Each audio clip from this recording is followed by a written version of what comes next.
Bueno, muy buenas tardes, sean bienvenidas, bienvenidos a la sesión vespertina de las jornadas que con motivo del 10º aniversario del Seminario Permanente de Antropología del Derecho, auspiciado a su vez por el Foro Latinoamericano de Antropología del Derecho, se lleva a cabo esta tarde. Entonces, el orden de esta jornada vespertina es, en primer lugar, Héctor Ortiz Elizondo, después Anaid Sierra, Florencia Graciano y al final Natalia Brandao. Después daremos parte a la relatoría del compañero Fernando Vargas Olvera y enseguida abriremos un momento para intervenciones, preguntas y respuestas. Debo decir, sin abusar de la palabra, para más bien cedérselo a las panelistas, que es un auténtico honor que me hayan invitado a moderar la mesa para reflexionar sobre estos esfuerzos que han emprendido las colegas, principalmente Irene Juárez, Jacqueline Garza, por supuesto, Anaid Sierra, Mónica Luna, que han venido coordinando el foro junto con las y los colegas que hoy hacen parte y que dan muestra de la representación que tiene este espacio de reflexión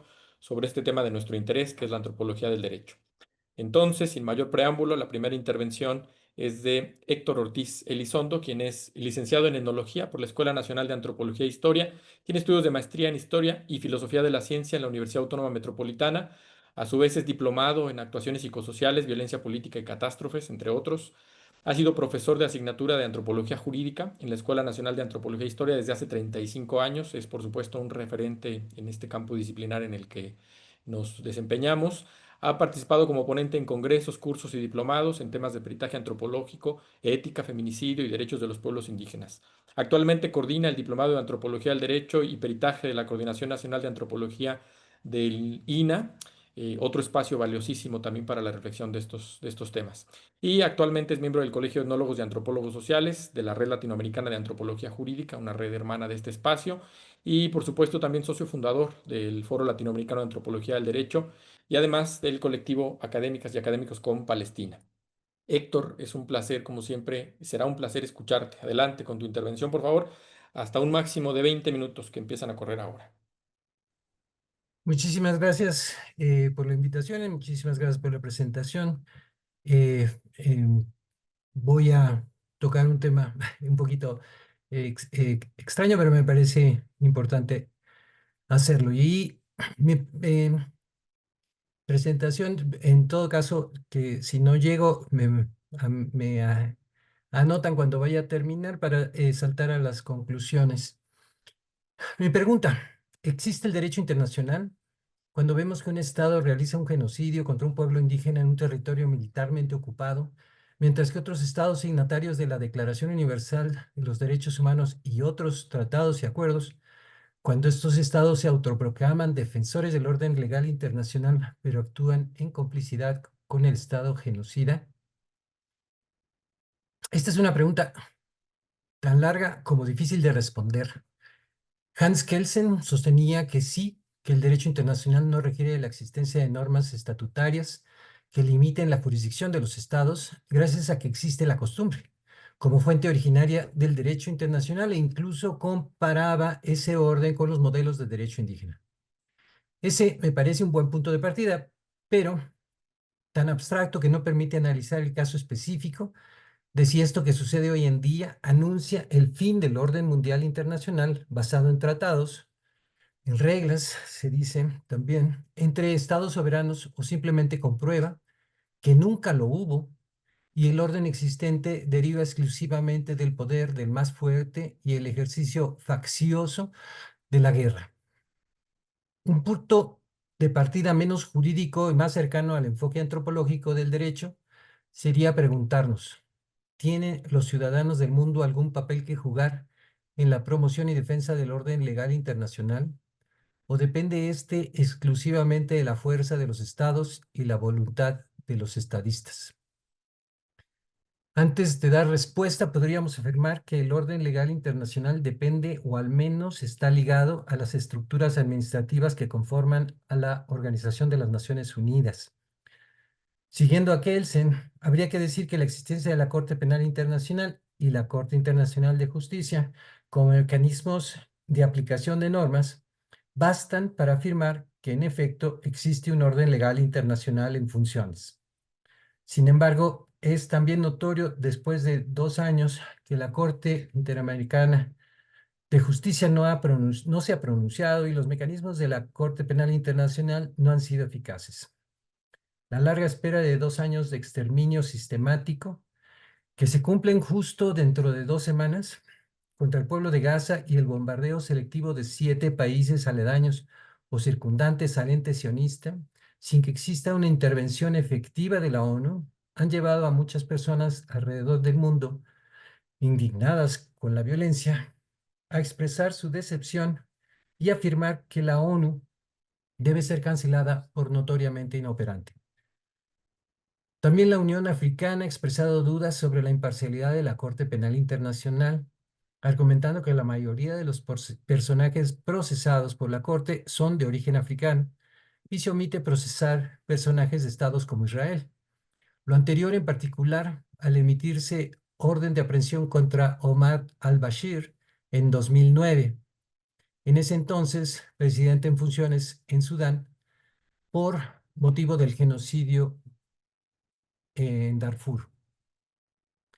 Con todo, esta conclusión coincide con la amenaza esgrimida por los principales estadistas interesados en que las acciones del ente sionista no sean consideradas ilegales o al menos permanezcan impunes. La crítica más sonora en medios sociales fue la afirmación hecha por John Bolton, quien se desempeñó como asesor de seguridad nacional del presidente Donald Trump y afirmó que si el tribunal viene tras nosotros, Israel u otros aliados de Estados Unidos, no nos quedaremos de brazos cruzados, prohibiremos la entrada de sus jueces y fiscales de Estados Unidos, sancionaremos sus fondos en el sistema financiero estadounidense y los procesaremos en el sistema penal de Estados Unidos. Esta afirmación la hizo en 2018 en torno a los crímenes de guerra cometidos por Estados Unidos en Afganistán y que efectivamente siguen sin enfrentar consecuencias legales. La prueba definitiva de la utilidad y eficacia de la Corte Penal Internacional se desarrolla justamente hoy en día en torno al caso de Palestina.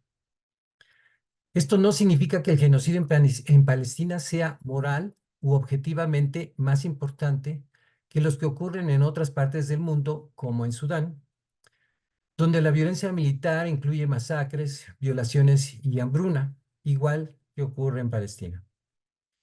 Significa que el sistema mundial enfrenta el reto de detener un genocidio y procesar penalmente a autoridades del más importante enclave europeo en Medio Oriente, ahora protegido por los Estados Unidos, o aceptar su incompetencia, subrayando así que, en efecto, el orden mundial es un orden que depende de las decisiones tomadas en Washington, no en Bruselas.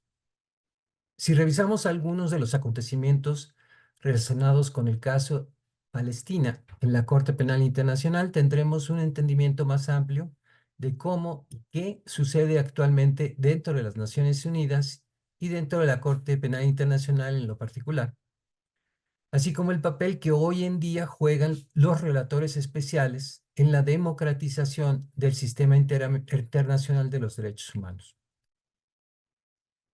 Desde el 5 de febrero de 2021, la Sala 1 de Asuntos Preliminares de la Corte Penal Internacional se había declarado competente para indagar en la situación del Estado de Palestina, a pesar de que Israel no ha aceptado la jurisdicción de la Corte Penal Internacional.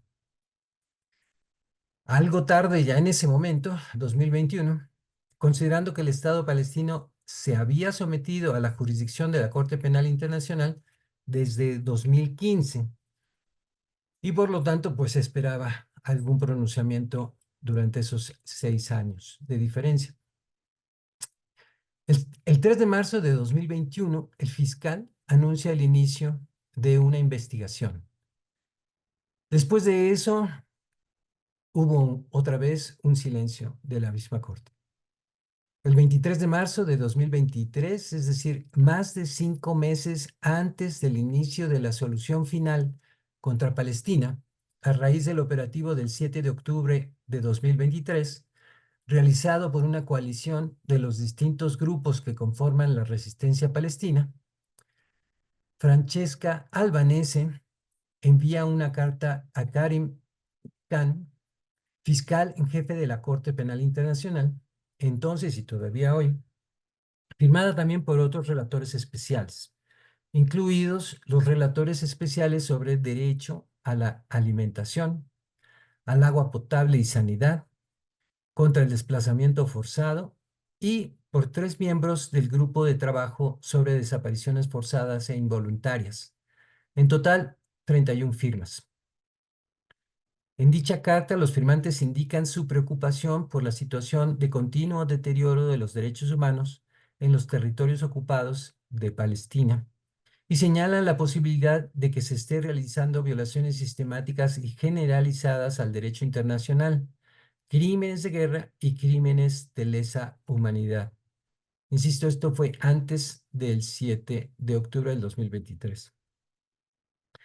La impunidad de dichos actos, señalan, genera una situación de ausencia de derecho, incluidos ataques indiscriminados contra la población civil, contra defensores de derechos humanos y contra periodistas, arrestos arbitrarios y falta de debido proceso. Situación que ilustran con el eh, entonces reciente caso del desplazamiento forzado de más de 1,200 personas del poblado de Masafer Yatta, en el sur de Cisjordania. En resumen, solicitan que se restablezca el derecho internacional y el orden basado en los derechos humanos. El 20 de mayo de 2024, con una celeridad, entre comillas, acorde con la situación, el fiscal de la Corte Penal Internacional decide, dentro del marco del Estatuto de Roma, solicitar a la Corte Penal Internacional órdenes de arresto en contra de 3 líderes de la resistencia palestina: Yahya Sinwar, Mohamed Diab, Ibrahim al-Masri e Ismael Haniyeh. Los crímenes de los que fueron acusados incluían exterminio, homicidio, toma de rehenes, violación, tortura y tratos crueles. El fiscal sostiene haber investigado lo sucedido el 7 de octubre de 2023, entrevistado sobrevivientes de 5 poblados israelíes y del festival musical Supernova, además de revisar videos, audios y testimonios expertos.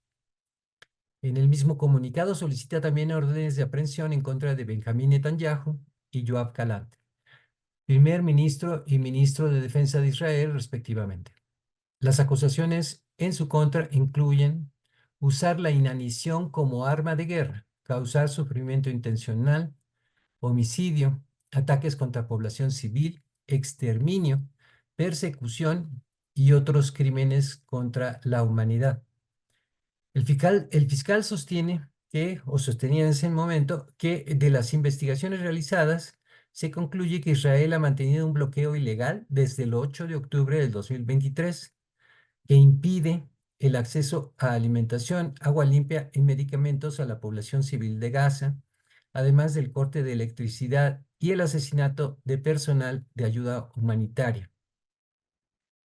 El 21 de noviembre de 2024, la Sala 1 de Asuntos Preliminares emite las órdenes de aprehensión solicitadas por el fiscal, pero solamente en contra de Mohamed Diab Ibrahim al-Masri, que era comandante en jefe de las brigadas de Al-Qassam, el brazo armado de Hamas, y contra Benjamín Netanyahu y Yoav Gallant. Los 3 eran acusados de diversos crímenes contra la humanidad y crímenes de guerra. Los otros 2 acusados de parte de Palestina en realidad ya habían muerto y por eso no se emiten órdenes de aprehensión en contra de ellos. Actualmente el tercero, también ya murió, entonces las únicas órdenes de aprehensión que están vigentes pues son las que se emitieron contra los 2 representantes de la autoridad israelí. Después de eso, Karim Khan defendió públicamente su decisión hasta julio de 2024. Después de eso, también ha permanecido callado.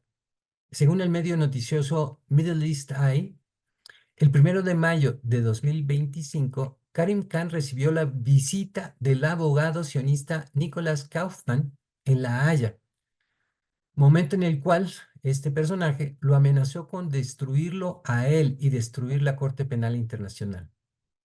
Semanas después, Estados Unidos aplicó en efecto sanciones contra Khan, incluyendo congelar sus cuentas bancarias y revocar su visa estadounidense. Los jueces de la Sala de Asuntos Preliminares, que son Nicolas Guillou de Francia, Ren Alapin Gansú de Benín y Rosario Salvatore Aitala de Italia, no han defendido sus decisiones públicamente, aunque esto pudiéramos decir que es resultado de su investidura. En todo caso, según la misma fuente, también fueron sancionados ya por Estados Unidos con medidas semejantes. La indignación de autoridades y jefes de Estado occidentales fue brutal. Desde la indignación, también entre comillas, del entonces presidente estadounidense Joe Biden y del canciller alemán Olaf Scholz, y la condena del entonces primer ministro del Reino Unido Rishi Sunak, hasta las amenazas de imponer sanciones contra la Corte Penal Internacional de los legisladores estadounidenses Tom Cotton, Ted Cruz y Marco Rubio. Un argumento reiterado fue la falta de jurisdicción de la Corte Penal Internacional en Israel por no ser este signatario, que fueron los argumentos del secretario de Estado estadounidense Anthony Blinken, la ministra del Exterior alemana Annalena Baerbock y del ministro del Exterior del Reino Unido David Cameron. No obstante, también recibió el respaldo explícito de países como Colombia, Chile, Sudáfrica, Bélgica y España, y un respaldo implícito, si se quiere, de Francia, que solo se pronunció en respaldo de la legitimidad de la Corte Penal Internacional. Asimismo, recibió apoyo de organizaciones de derechos humanos como Amnistía Internacional y Human Rights Watch, quienes afirmaron que nadie debe estar por encima del derecho internacional. En México, el expresidente Andrés Manuel López Obrador se pronunció a favor de respaldar el derecho internacional sin hacer mención realmente sobre la decisión de la Corte Penal Internacional. No obstante, pidió detener los bombardeos y utilizó la palabra genocidio en una ocasión, el 1 de noviembre del 23, durante la mañanera, sin que después la volviera a utilizar. Tampoco pidió el cese al fuego, ni condenó el genocidio, ni quiso romper relaciones con el Estado de Israel. La misma posición política ha mantenido Claudia Sheinbaum desde que asumió el liderazgo mexicano, aunque ella ha omitido usar el término genocidio, o más bien omitió usar el término genocidio hasta hace muy pocos días, que lo utiliza por primera ocasión. Ahora, el punto aquí es precisamente el papel de Francesca Albanese, que, como les mencionaba, es relatora especial para Palestina, ¿no? Desde antes de que empezara esta última etapa del genocidio palestino. Y ella ha recibido críticas del lobby sionista y partidarios de Israel desde su designación como relatora especial en mayo del 2022, que por cierto fue ratificada también cuando le tocaba precisamente ese proceso, pues, ¿no? En diciembre de ese año, del 2022, 65 académicos especializados en estudios judíos, el Holocausto y antisemitismo publicaron una carta en apoyo de Albanese y en contra de la campaña de desprestigio que se había lanzado en su contra. A mí, pues para pasar un poquito a las conclusiones, me parece fundamental entender que sí, que el sistema interamericano, bueno, perdón, internacional de los derechos humanos está en riesgo al menos, ¿no? Y que su sobrevivencia depende fuertemente del papel de Francesca Albanese. En- en- Decía yo al principio que me parece interesante considerar el papel que juegan los relatores especiales. Nosotros tuvimos un relator especial en cuestión de pueblos indígenas, que fue Rodolfo Stavenhagen, y eso nos acercó a la figura.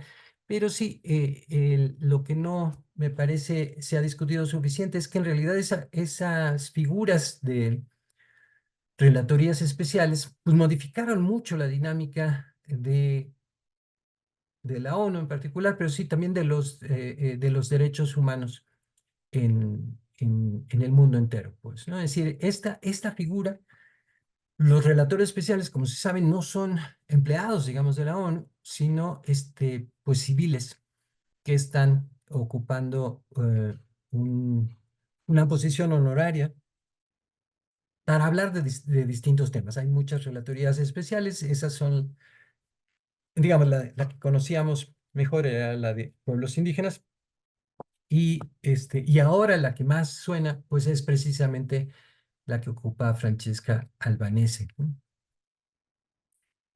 Eh, Su mandato, decía yo, fue renovado en mayo del 2025, que también fue al cual se habían opuesto Estados Unidos, Israel y algunos otros países, pues, ¿no?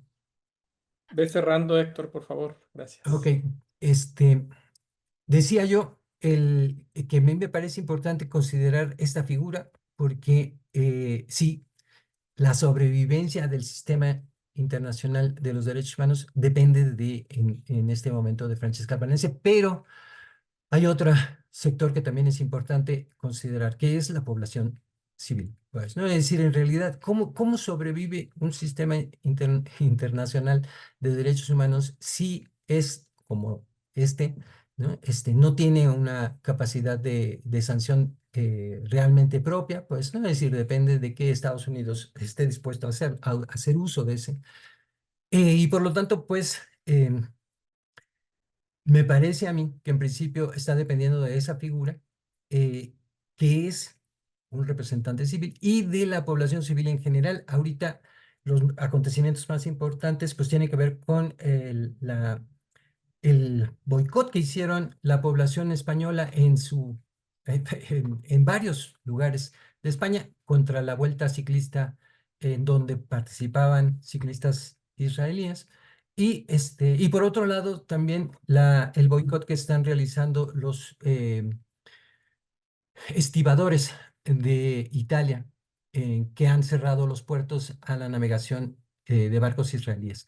Estos son dos casos muy notables, pero hay muchos otros casos, entre ellos las numerosas cartas que se han escrito en favor de Francesca Albanese, en contra del genocidio, por expertos en genocidio, pues, ¿no? Y por otros personajes del mundo. Es decir, son dos pilares que permiten la sobrevivencia del sistema. Esa, la figura de la relatora especial y la población civil en todo el mundo. Hacer algo está en manos de estas dos figuras, pues, ¿no? Y por eso me parece importante también posicionarse desde cualquier lugar en donde uno pueda hacerlo, pues, ¿no?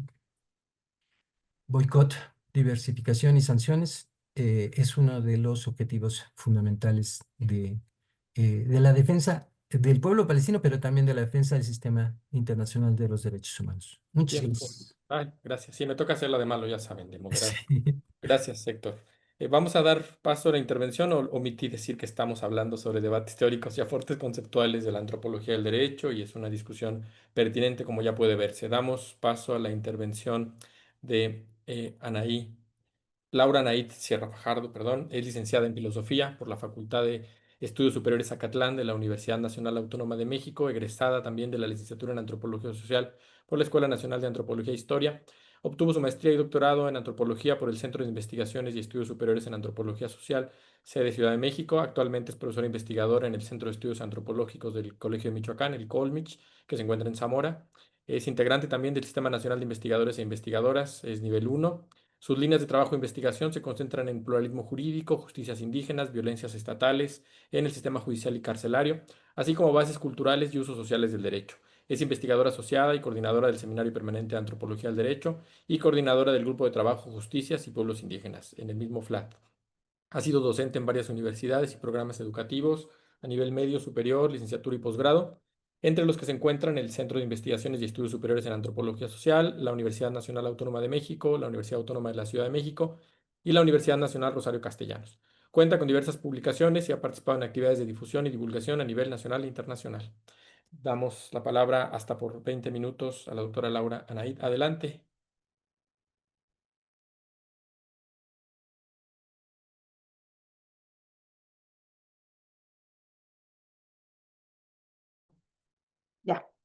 Perdón, es que cuando uno comparte pantalla ya no se ve nada, entonces es medio complicado. ¿Me dicen si se está viendo la pantalla, por favor? Se ve ahora, pero no maximizada, digamos, está como en la vista del programa de PowerPoint. Ahora sí. Ay, Dios.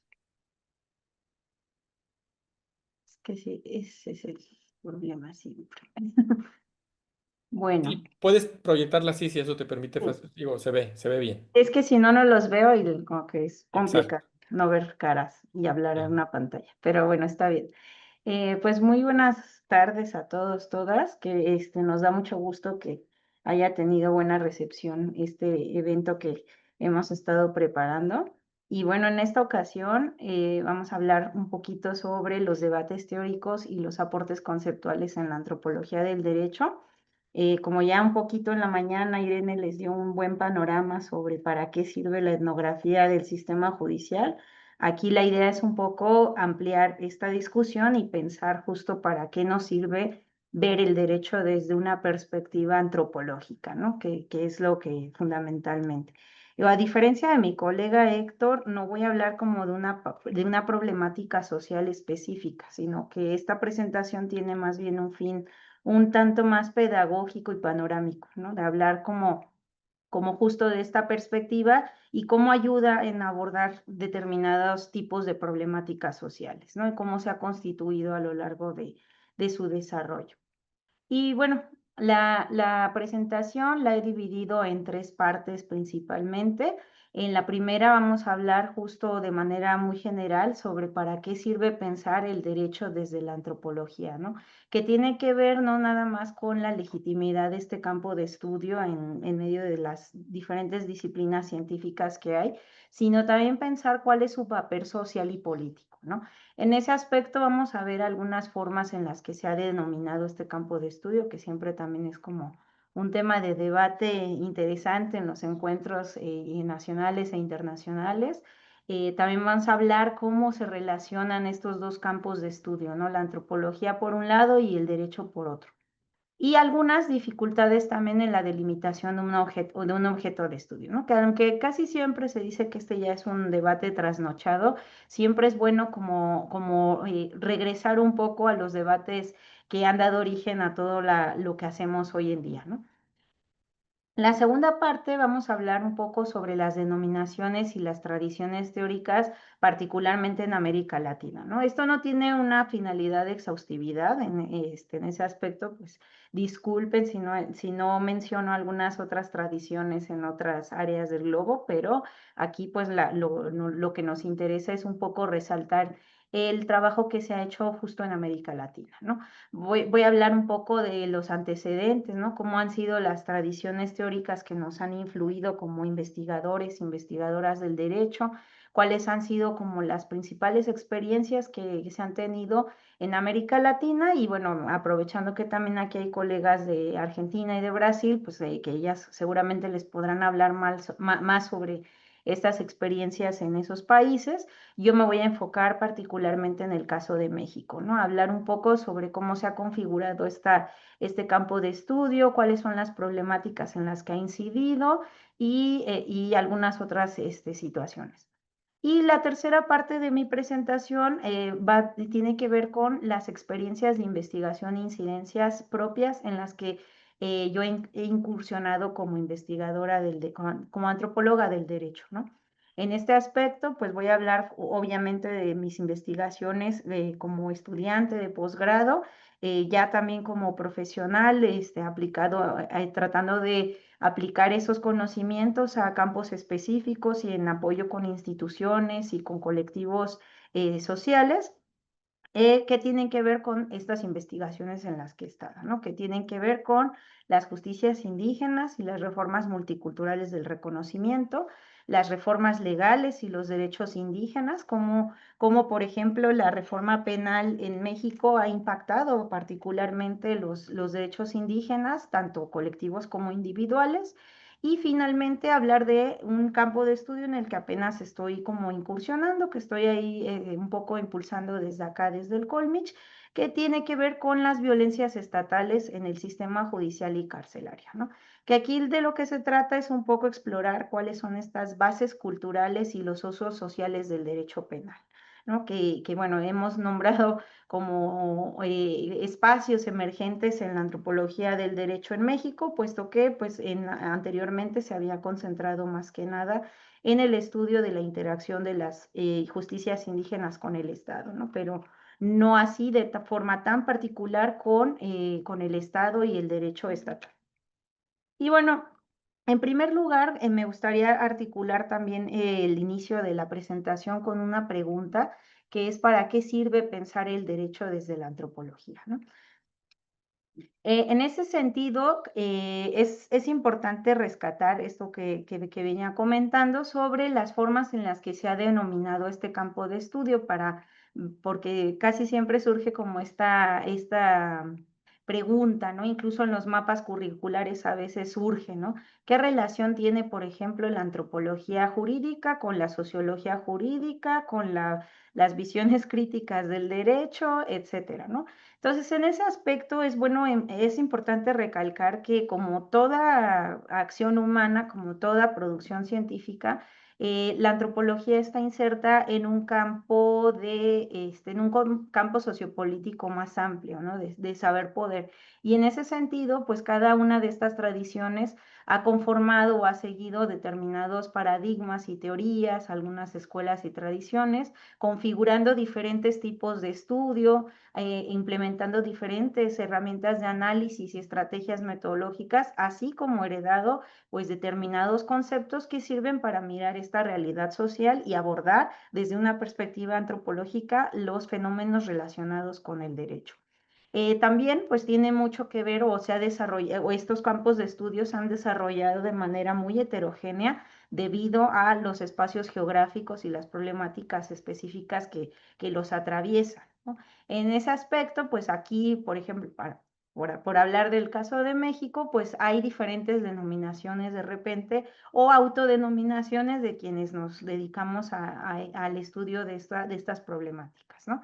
Algunos lo han nombrado como la antropología jurídica, otros lo nombran como antropología del derecho y otros más han preferido utilizar un término un poco más neutro que desdibuja desde mi punto de vista un poco la cuestión de la antropología, pero que resalta también las intersecciones interdisciplinares que también de repente atraviesan el campo de la antropología, ¿no? Que es los estudios socioculturales del derecho. Y bueno, nosotros podríamos pensar, pues, cuál es la relación que hay entre la antropología y el derecho, ¿no? En primer lugar, que esto ya es, creo que muy sabido por todos, pero bueno, quienes no conocen del tema y dado que el panel es un poco también con esta intención de llegar a más personas que no estén precisamente familiarizadas, la antropología y el derecho tienen un origen prácticamente paralelo, ¿no? O sea, los primeros antropólogos los primeros incursionadores en este campo de estudio eran principalmente abogados, ¿no? Que se enfrentan con estas diferencias culturales de cómo se conciben las leyes, las normas en diferentes espacios geográficos y cómo entran en conflictos. Entonces, en ese sentido, podemos decir que tienen un origen, pues más o menos paralelo en ese aspecto. Sin embargo, la antropología sí mira de una manera distinta al derecho, que como lo haría un jurista o como lo haría cualquier otra persona en este sentido, ¿no?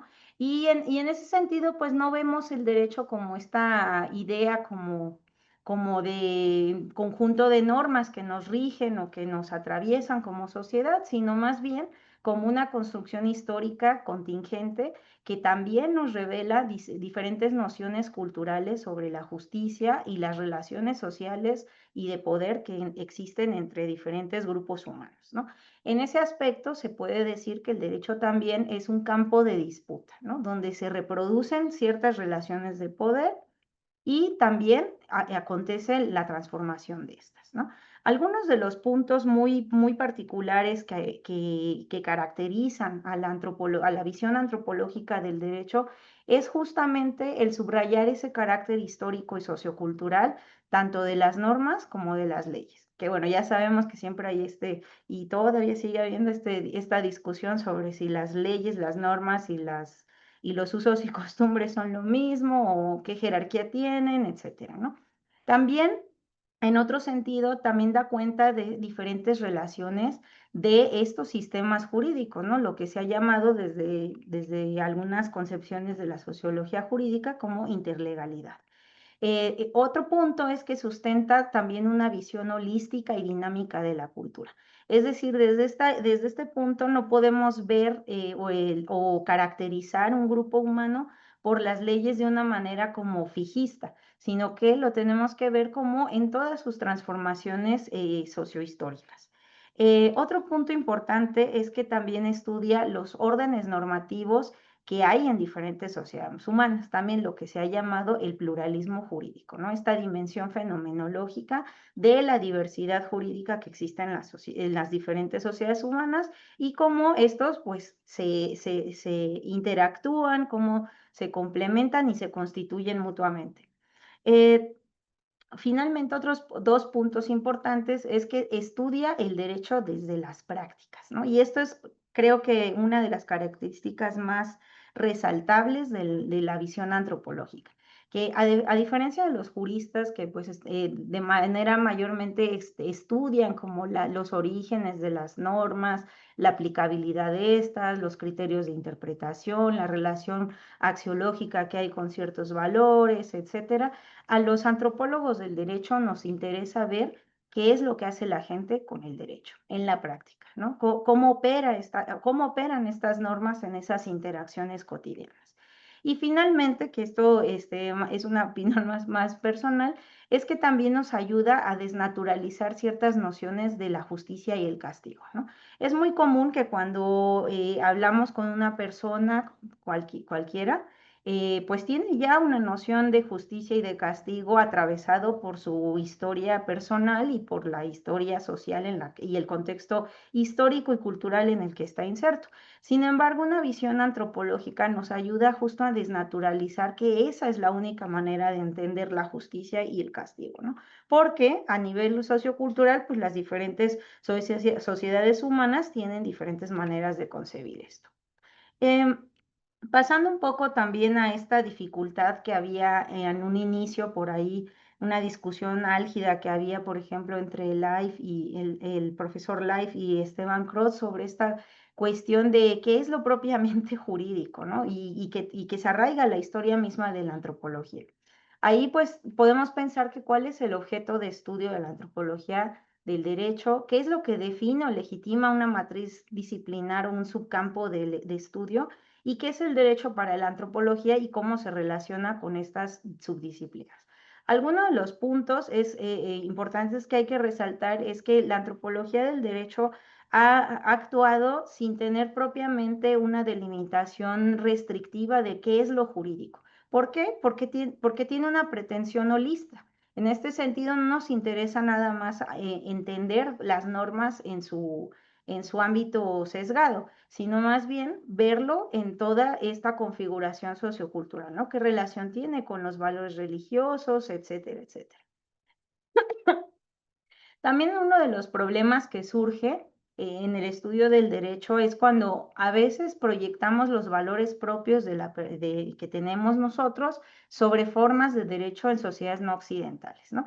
Por ejemplo, cuando pensamos cuáles son los criterios para estudiar el derecho de otra sociedad, pues pensamos en autoridades, normas y formas de sanción, ¿no? Y de alguna manera podríamos estar como encorsetando esa otra forma de derecho a esos criterios únicamente, cuando pueden surgir, pues, otros más, ¿no?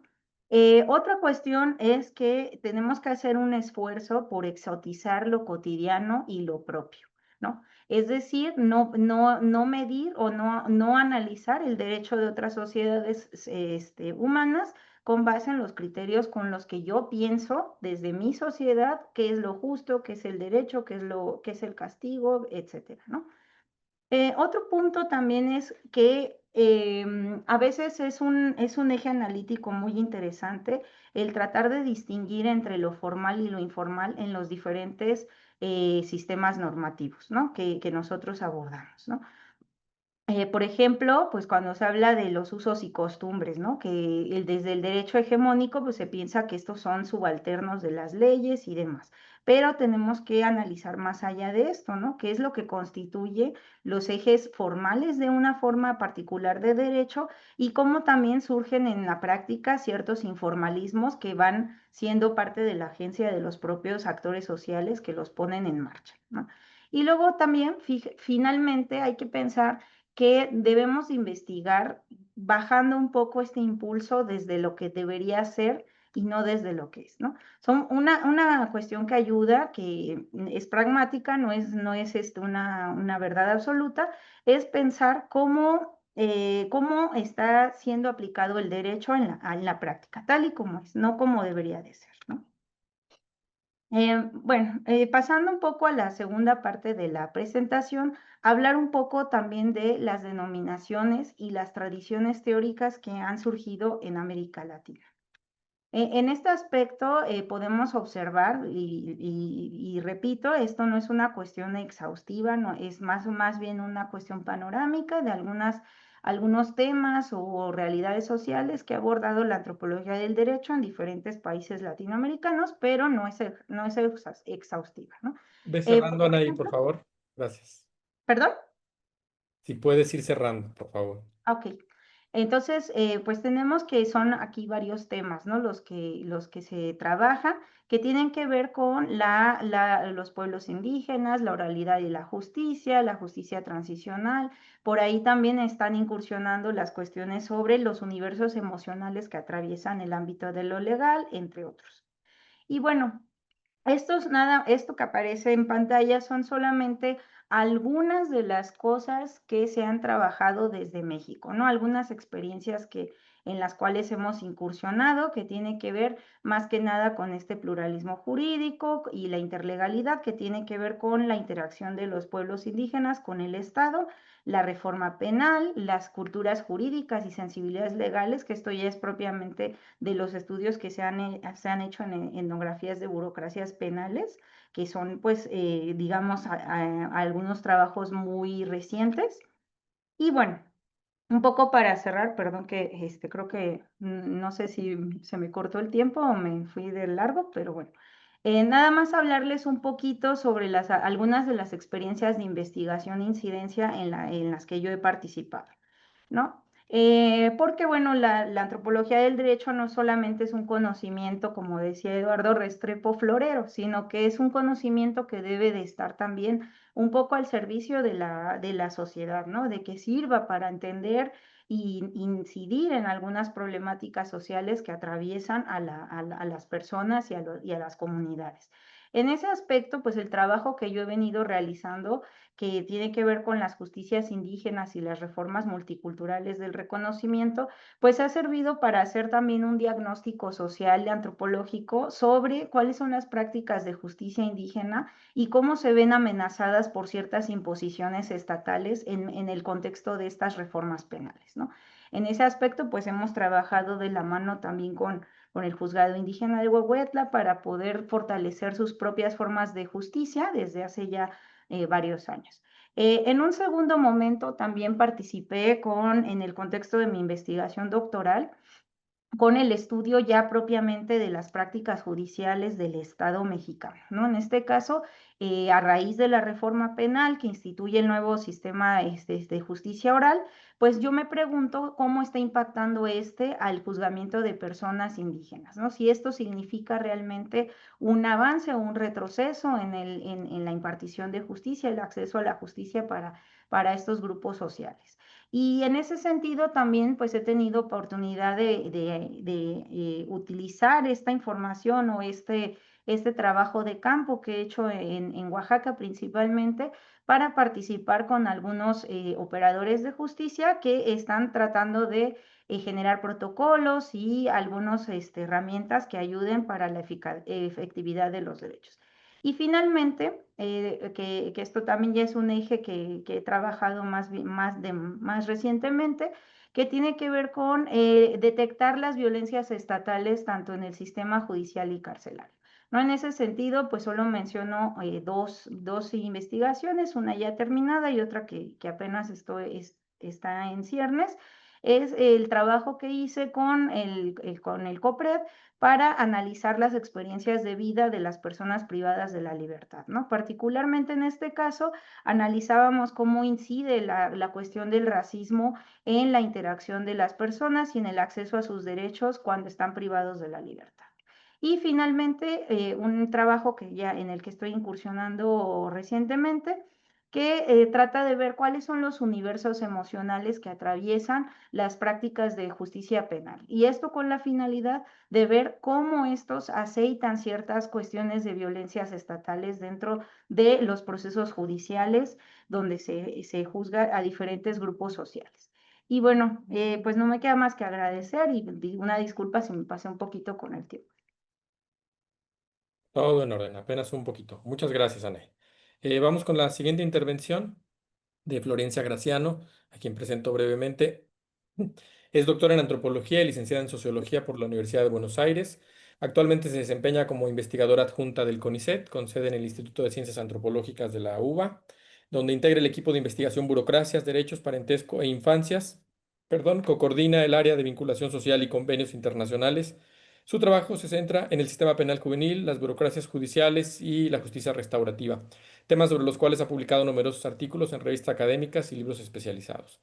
Es autora del libro Pequeños Juicios, Moralidades y Derechos en la Administración Judicial para Menores en la Ciudad de Buenos Aires y co-coordinadora del texto La Justicia Penal en Argentina, Debates y Transformaciones en el Inicio del Siglo XXI. Ha colaborado como consultora para organismos nacionales e internacionales como la UNICEF, el Banco Interamericano de Desarrollo, el Ministerio de Justicia y Derechos Humanos de la Argentina y ha liderado investigaciones y capacitaciones en justicia juvenil, prácticas restaurativas.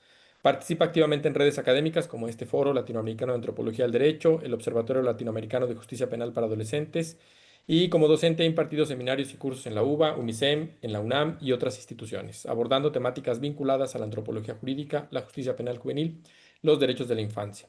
Su trayectoria refleja un compromiso interdisciplinario entre la investigación, la docencia y la incidencia en políticas públicas. Igual, colega, hasta 20 minutos sobre los 16, ahí amo la atención.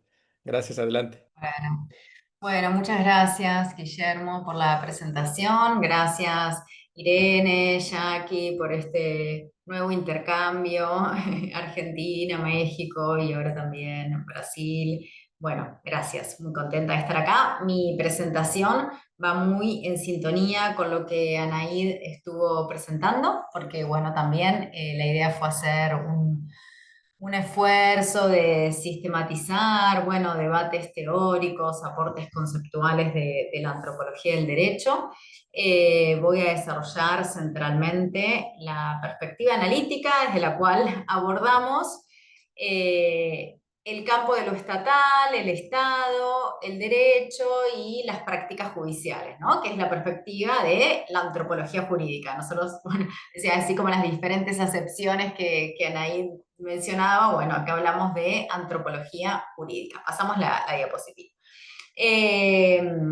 La perspectiva analítica entonces que voy a explicitar y caracterizar se nutre de los desarrollos conceptuales y trabajos empíricos inscritos en el campo de los estudios de la antropología jurídica, pero más particularmente de las experiencias de investigación dedicadas a comprender la microfísica de la violencia institucional que al ser rutinaria y poco espectacular informa los usos y costumbres de múltiples instituciones. Esas investigaciones han implicado un diálogo reflexivo con aquellos que cotidianamente trabajan en algunas de esas instituciones, ¿no? Y también y sobre todo con quienes desde diversos colectivos y grupos sociales intentan limitar aquello que denuncian como vulneraciones de derechos o injusticias y que han sido desarrolladas, al menos en nuestro contexto local, en Argentina, por el programa de Antropología Política y Jurídica de la Universidad de Buenos Aires, del que formo parte, y así, tal como Sofía Tiscornia, pionera del Foro Latinoamericano de Antropología del Derecho, ella ha señalado desde tempranamente, bueno, hemos elegido ser parte de un campo Y en ese campo nos hemos dedicado, como ella nos enseñó, a renarrar desde una perspectiva etnográfica muchos de los conflictos que allí llegan, ¿no? Que llegan al ámbito de las burocracias judiciales, a documentar y registrar los diversos procedimientos usados para juzgar, para castigar, a identificar normas consuetudinarias y de baja jerarquía, ¿no? Que organizan el trabajo institucional, a indagar los saberes y las categorías usadas para clasificar, ordenar y administrar a una población que las más de las veces es estigmatizada y demonizada y se presenta vulnerabilizada e incluso deshumanizada. Así, las diferentes investigaciones que en este marco se han llevado a cabo procuraron dar cuenta y comprender el cómo de un poder que se despliega y construye cuerpos y categorías de sujetos pasibles de ser alcanzados por un sistema que muchas veces demuestra que la operatividad de las leyes depende de quién cometió el crimen, como nos enseñó Roberto da Mata. Bien, pasamos de diapositiva. En ese marco, desde hace al menos la anterior. Primero hablé del programa de antropología política y jurídica, ahora esta línea de indagación específica que hemos desarrollado desde hace más de una década ya, que es el equipo Burocracias, Derechos, Parentesco de Infancia, que dirige Carla Villalta, y se llama así nuestro equipo, Burocracias, Derechos, Parentesco e Infancia, porque son conceptos que de algún modo reúnen los diversos trabajos etnográficos que llevamos adelante. Entonces así, a partir de los sucesivos proyectos de investigación que fuimos desarrollando, hemos indagado el cómo de un poder que se despliega sobre sujetos que son clasificados como personas en formación, ¿no? Esto de la infancia, ¿no? Pensadas como personas en formación, y si bien ello redunda muchas veces en un plus de derechos y de garantías especiales, bueno, también y fundamentalmente los hace ser objeto de un control que se reviste de objetivos aparentes asociados a la protección, a la modificación de conductas, a la responsabilización, y que posibilita intervenciones que se hacen extensivas a sus familias y fundamentalmente a quienes deberían ser sus responsables y representantes. Así, en este contexto de análisis, abordar las prácticas de esa parte de la justicia destinada a una categoría especial de personas ha sido el objetivo de las diferentes etnografías que hemos desarrollado en estos años y que se nutrieron tanto de la lectura y el diálogo con los trabajos de otros colegas como de los trabajos conjuntos y apuestas políticos y académicas también, ¿no? Esto de la incidencia que Anaí mencionaba. Esas indagaciones fueron las que nos permitieron construir algunas de las coordenadas conceptuales y teóricas que pretendo desplegar y problematizar en esta presentación. Pasamos. En suma, nos permitieron construir una perspectiva socioantropológica para abordar el Estado, el derecho, las instituciones judiciales y sus prácticas, la justicia de menores o justicia penal juvenil, en particular, ¿no? Dentro de las instituciones judiciales, en mi caso, bueno, cómo pensamos desde la perspectiva de la antropología jurídica, cómo estudiamos específicamente la llamada justicia de menores o justicia penal juvenil, y las transformaciones que en los últimos años se han sucedido en el ámbito de la justicia penal juvenil. Entonces, bueno, así es como voy a abordar, voy a presentar esta presentación, ¿no? Organizarla. Cómo pensamos el Estado desde la antropología jurídica, cómo pensamos el derecho, cómo las instituciones judiciales y cómo la justicia de menores y las transformaciones. Si pasamos al Estado, si algo ha caracterizado a los trabajos desarrollados en el campo de estudios de la antropología jurídica, trabajos que se remontan a los inicios de la antropología en tanto disciplina científica como Henry Main, Malinowski, Gluckman, bueno, es que han permitido problematizar la idea de un Estado ahistórico o de un Estado en abstracto. como si estuviera por fuera de entramados y transformaciones sociales, políticas y económicas, tanto nacionales como internacionales. Estos trabajos, en cambio, los trabajos desde la perspectiva de la antropología jurídica, han posibilitado discutir justamente la visión de un Estado coherente, de un Estado homogéneo, de un Estado armónico, para dar cuenta de las tensiones y contradicciones entre la multiplicidad de burocracias que componen ese Estado, de la diversidad de actores que lo conforman y que hacen de él un campo de disputas, ¿no? A su vez, desde esa línea de indagación antropológica también se ha desarmado la idea de una acción estatal circunscripta, con una direccionalidad única y lineal. Antes bien se ha podido documentar los contradictorios y los no lineales efectos de su institucionalidad, así como la ambivalencia también de sus prácticas, ¿no?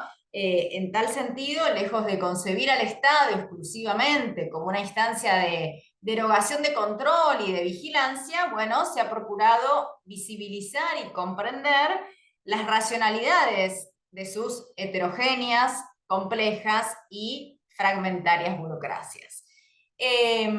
A su vez, muy bien, pasamos a la tradición antropológica para pensar el derecho, como Anaín nos adelantaba, bueno, ha resultado crucial para aportar a su comprensión en tanto parte de la realidad local, o sea, entender al derecho como parte de la realidad local. Y eso ha permitido interpretar y analizar el derecho no solo como resultante de, claro, tradiciones jurídicas de muy larga duración, o entenderlo como parte de un universal, sino antes bien como un constructo informado por valores sociales, informado por valores culturales de específicos contextos locales.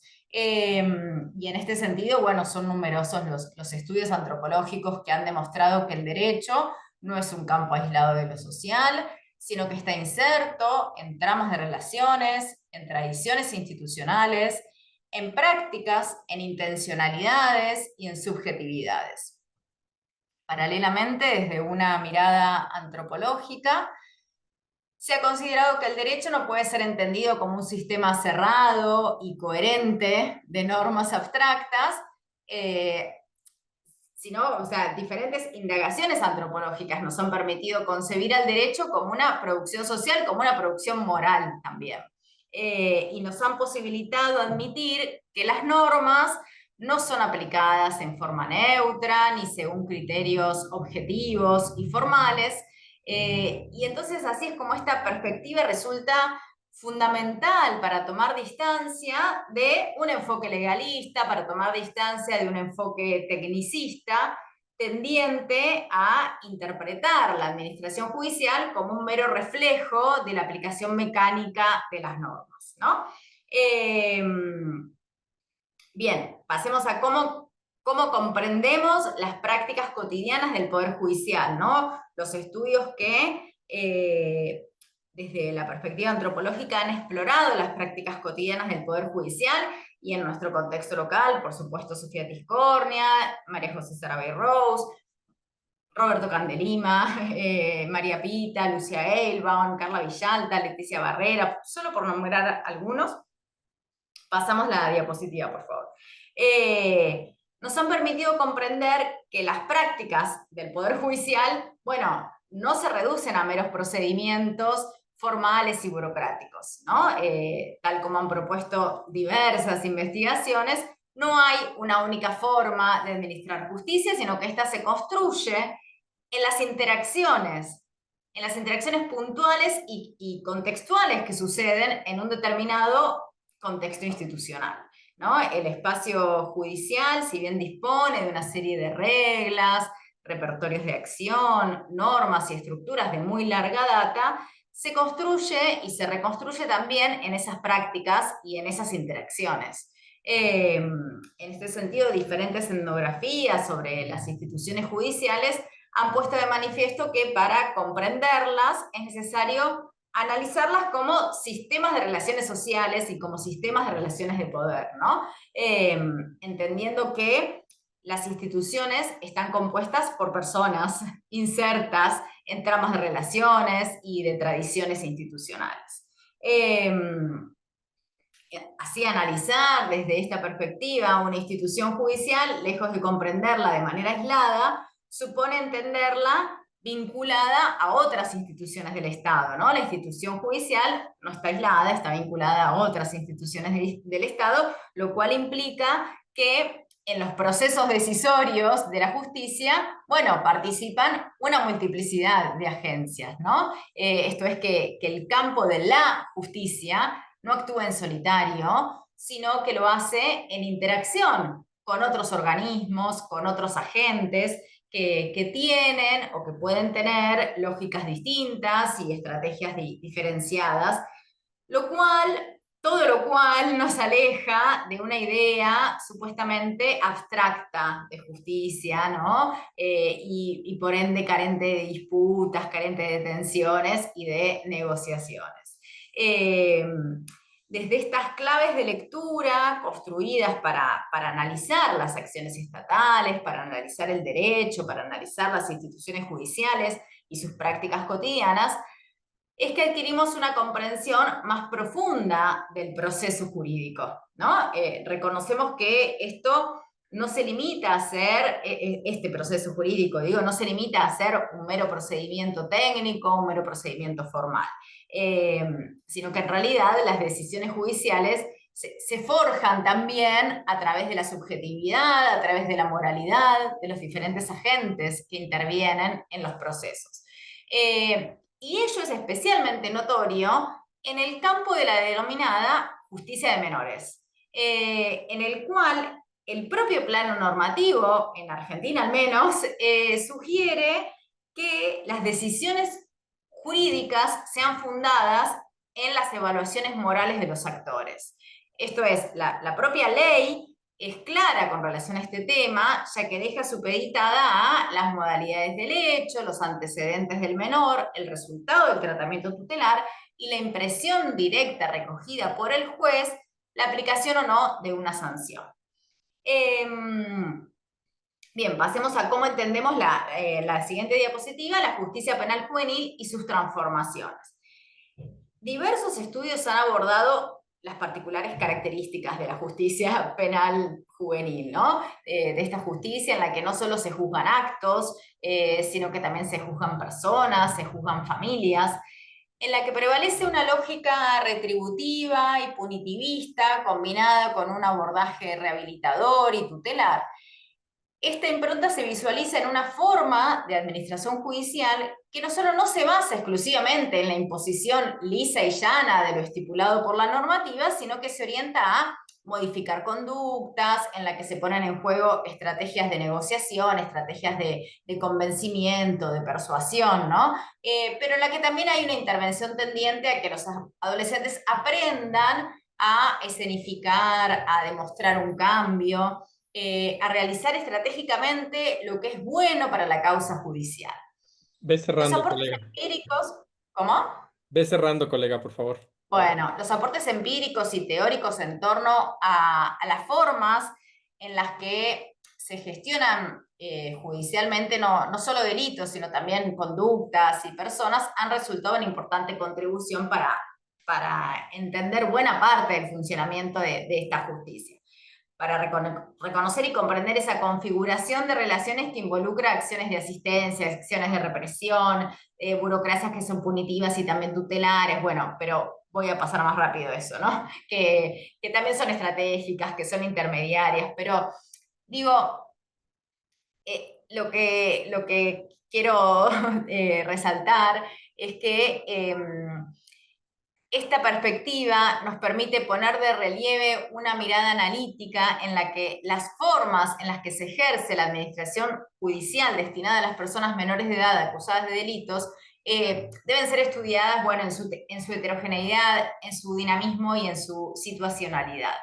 En otras palabras, pasamos, lejos de una visión normativa o legalista, nuestra perspectiva analítica ha implicado, bueno, desplazar la mirada entonces desde las leyes y desde las reglamentaciones hacia las redes de relaciones sociales, hacia las rutinas institucionales, hacia los valores morales y las matrices interpretativas, ¿no? Hacia las categorías y saberes que se construyen y que también se reifican en las dinámicas institucionales.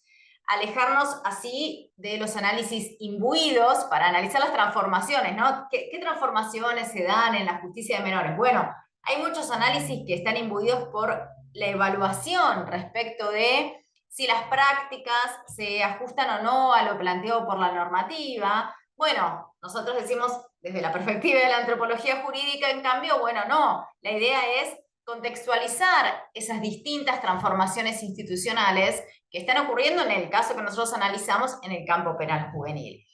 Y así, bueno, en continuidad, por supuesto, con las problematizaciones que se han realizado en las investigaciones en este campo, bueno, nos distanciamos de las perspectivas que comprenden estas transformaciones tan solo en términos de una evolución lineal hacia formas más respetuosas de los derechos humanos, ¿no? Como decir, bueno, hay transformaciones, bueno, hay una linealidad y ahora se producen prácticas que son más respetuosas de los derechos humanos. O, bueno, lo que sucede es que hay una aplicación mecánica de los postulados vertidos por agencias o por organismos internacionales, y en lugar de ello lo que decimos es que comprendemos las formas en las que efectivamente adquieren esas transformaciones. Bueno, son formas diversas, en las que las distintas burocracias estatales en cada contexto local, bueno, se efectivizan de diferentes maneras, ¿no? Esas transformaciones. En tanto, se implementan en escenarios singulares, que están atravesados por culturas institucionales de larga duración, por arraigadas prácticas y por perdurables matrices de interpretación que guían el accionar de los agentes que integran esos dispositivos. De esta manera, los sentidos, los valores, las acciones que se movilizan en la implementación de esas innovaciones, en el particular campo institucional en el que la justicia penal juvenil se inserta, bueno, se traman también, bueno, con particulares estigmas y representaciones sobre los adolescentes, sobre sus familias, sobre las formas de interpretar los conflictos, posicionamientos respecto de cómo debe ser la administración judicial, cuál debe ser el castigo apropiado, concepciones sobre el delito, sobre la protección, en fin. Entendemos que esos procesos de implementación de nuevos enfoques, de transformaciones, que es lo que venimos analizando, bueno, también en esos procesos emergen disputas, emergen resistencias, ¿no? Digo, no hay esa aplicación mecánica, ni lineal, ni nada de eso, sino que hay disputas, que hay resistencias, que hay condiciones sociales de posibilidad o de imposibilidad de esas transformaciones, ¿no? Eso también es algo que analizamos. Entonces, antes que evaluarlas desde una visión ingenua, desde una visión tecnicista o desde una visión evolucionista, decimos que desde la perspectiva de la antropología jurídica, bueno, resulta más fructífero inscribirlas en el campo conflictivo en el cual esas transformaciones ocurren, para evitar recrear lecturas valorativas, lecturas normativas o sesgadas de procesos que son complejos, de procesos que nunca son unívocos. En suma, bueno, tengo que terminar, pero la idea fue reponer la perspectiva justamente de la antropología jurídica para abordar como un abordaje teórico, como un abordaje conceptual, metodológico, para pensar el Estado, para pensar el derecho, para pensar las instituciones judiciales y sus prácticas, y para pensar la justicia de menores en particular y las transformaciones institucionales ocurridas en ese campo de lo penal juvenil, que es lo que estuve tratando de contar. Gracias. Muchas gracias. Vamos a la última intervención. Bem-vinda, colega. Boa noite para você. Vamos a leer su semblanza. Natalia Brandão es licenciada en Derecho por la Universidad Federal Fluminense, máster en Antropología en el programa de posgrado de Antropología de la Universidad Federal Fluminense. Es doctora en Antropología por la misma universidad, investigadora del Grupo de Estudios e Pesquisas en Antropología do Direito y das Moralidades del Instituto de Estudios Comparados en Administración de Conflictos. Es coordinadora del Foro Latinoamericano de Antropología del Derecho, actualmente investigadora postdoctoral del CAPES en el programa de posgrado en Antropología de la Universidad Federal Fluminense. Entonces, pues igual, adelante, hasta por 20 minutos. Sobre los 16 llamo la atención. Adelante, colega.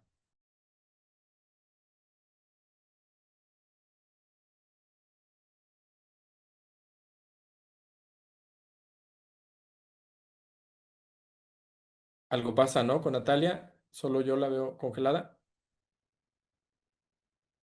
y silenciada además. ¿Y ahora me escuchas? Ahora sí, Ah, ahora bueno, sí. ah, bueno. Ah, me gustaría empezar agradeciendo la invitación a participar en este panel, agradeciendo a las organizadoras del evento y saludando a los compañeros. Gracias por la presentación, Guillermo, Héctor, Anaid, Florencia, Fernando. Es un placer estar aquí hoy con ustedes. Y bueno, voy a intentar hablar en español con un poquito de portuñol y espero que me entiendan. Y para eso yo escribí, entonces voy a leer algunas partes de la presentación.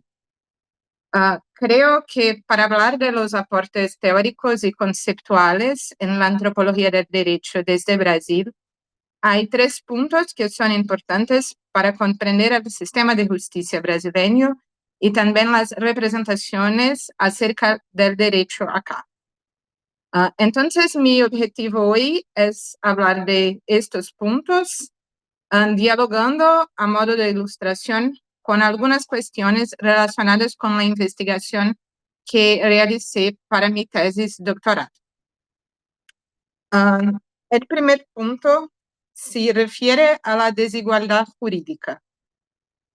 En Brasil coexisten 2 concepciones de igualdad, una basada en la disposición constitucional de que todos son iguales ante la ley y otra basada en el entendimiento del jurista Rui Barbosa, de los años 20 del siglo pasado y que hasta hoy es mucho reproducida en las facultades de derecho, en las decisiones de los jueces, que él dice que la regla de la igualdad consiste en repartir desigualmente entre los desiguales en la medida en que se desigualan. Es un poco complicado, pero esto es lo que él dice. Entonces, la primera sería una concepción de la igualdad formal y la segunda de la igualdad material, que propone dar un trato jurídico desigual a personas de estatus social desigual. Aunque el sistema jurídico brasileño se presenta como igualitario, está organizado jerárquicamente, como señala el antropólogo brasileño Roberto da Mata, en diálogo con la obra del antropólogo francés Louis Dumont. Por lo tanto, existe una naturalización de la desigualdad. Las reglas son generales, pero se aplican de manera particular según el estatus de las personas, lo que hace con que las reglas sean siempre representadas como algo negativo. Bueno, un otro punto se refiere a la lógica do contraditório.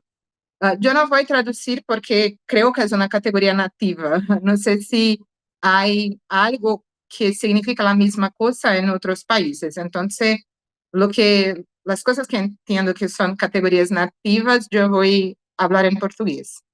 La lógica do contraditório no es lo mismo que el principio del contradictorio, que garantiza la participación de las partes en el proceso judicial. La lógica do contraditório, según el antropólogo Roberto Canti de Lima, se basa en una discusión infinita entre partes que discrepan y que requiere que una autoridad, en lo caso el juez, la interrumpa y elija uno de los bandos, considerando esta versión como ganadora y por lo tanto verdadera. Es a través de esta lógica que se construye la verdad jurídica, que a diferencia de la verdad científica no requiere consenso. Entonces, es más el argumento de autoridad do que la autoridad del argumento. Depende de quién está enunciando, ¿sí? En el caso, el juez. El juez tiene la prerrogativa del libre convencimiento motivado o de la libre convicción motivada, es decir, puede decidir como mejor le parezca y justificar esta decisión después. Las decisiones se basan entonces en las moralidades situacionales de los operadores del derecho. Esta es una categoría de la antropóloga argentina Lucía Eibel, que dice que las decisiones van a se basear en moralidades, en el plural, porque no es solo una moralidad, son variables, y que cambian también de acuerdo con la situación. Entonces, por eso son situacionales. Un otro punto se refiere a un instrumento jurídico que es el inquérito policial. Yo sé que no tiene un equivalente en otros países, es bien brasileño. El inquérito policial consiste en un documento escrito, confidencial y obligatorio, producido por la policía y cuya veracidad es certificada por el Estado. Entonces, dice que tiene fe pública, o sea, que se presume que la información que contiene es verdadera. Este instituto reproduce la Inquisición canónica y esta inquisitorialidad explícita hace que el sistema jurídico brasileño se entienda como mixto, es decir, inquisitivo y acusatorio, consagrando la naturalización de la transformación de información confidencial en proceso judicial. Se dice que este documento acompaña al proceso. Entonces, él pasa a formar parte del mismo. Por lo tanto, la presunción de culpabilidad se anticipa en el proceso, sin posibilidad de impugnación por parte del acusado. El inquérito policial fue creado en 1871, el mismo año en que se promulgó la ley del vientre libre, que establecía que los hijos de las mujeres esclavizadas no serían más esclavos. Surge entonces como un instrumento de control de determinadas poblaciones. Bueno, estos son algunos puntos que creo que son importantes para comprender el sistema jurídico brasileño y son puntos que han sido objeto de atención por parte del antropólogo Roberto Canti de Lima y de diversos investigadores del INCT-INEAC, una red internacional de la que formo parte y que reúne investigadores en torno a etnografías sobre procesos institucionales o no institucionales de gestión de conflictos. Es importante decir que solo a partir de la realización de investigaciones empíricas sobre el derecho fue posible percibir estas cuestiones, ya que la investigación generalmente realizada en el ámbito del derecho muchas veces se centra en investigaciones acerca de la doctrina del derecho, no de su práctica. Entonces se centra acerca del deber ser, de cómo supuestamente las cosas deberían acontecer. Bueno, voy a hablar un poco de mi investigación relacionando con estos puntos. Yo realicé trabajo de campo asistiendo a las audiencias de custodia en Rio de Janeiro. Yo no sé si hay un equivalente a estas audiencias en otros países. Creo que es algo como una audiencia preliminar, pero no sé si es la misma cosa. Entonces, yo voy a explicar rápidamente en qué consisten. Las audiencias de custodia son juicios penales que se celebran hasta 24 horas después que una persona haya sido detenida y en que esta persona es presentada al juez y también están presentes en este ritual el representante del Ministerio Público, que es como la Fiscalía, y su abogado o defensor público. Estas audiencias fueron creadas para disminuir el encarcelamiento y para combatir y prevenir la práctica de tortura. Entonces, el juez debe analizar la legalidad de la detención y la necesidad de mantener la detención, optando por medidas alternativas siempre que sea posible. Pero en la práctica, diversas investigaciones cuantitativas y cualitativas muestran que estos objetivos no se han alcanzado. En términos numéricos, en 76% de los casos se mantuvo la prisión preventiva. El ritual de las audiencias dura cerca de 5 minutos y la persona detenida no debe hablar sobre lo que pasó o sobre sus motivaciones. Solamente debe responder a las preguntas de cualificación y relatar si hubo violencia por parte de los policiales que efectuaron la prisión. Lo que puedo observar es que prevalece la versión de los policías sobre lo ocurrido, que ya están registradas en un documento que tiene fe pública, el auto de prisão en flagrante, que es, al igual que ocurre con el inquérito policial, pero en estos casos la detención trata de detenciones en flagrante, que son cuando aconteceron a poco tiempo y la policía hizo una intervención y la detención de la persona. Entonces, es posible percibir que prevalece el carácter inquisitorial. Por lo general, las personas que se presentan a estas audiencias son hombres, jóvenes y negros. Los delitos más comunes son el hurto, el robo y principalmente el tráfico de drogas. Cuando se trata del delito de tráfico de drogas, es común que junto con este delito de tráfico de drogas se tipifique el delito de asociación delictiva, cuando este delito se ha cometido en un territorio bajo el dominio de una facción criminal. Entonces, el argumento es de que no sería posible traficar en estos territorios sin formar parte de una facción.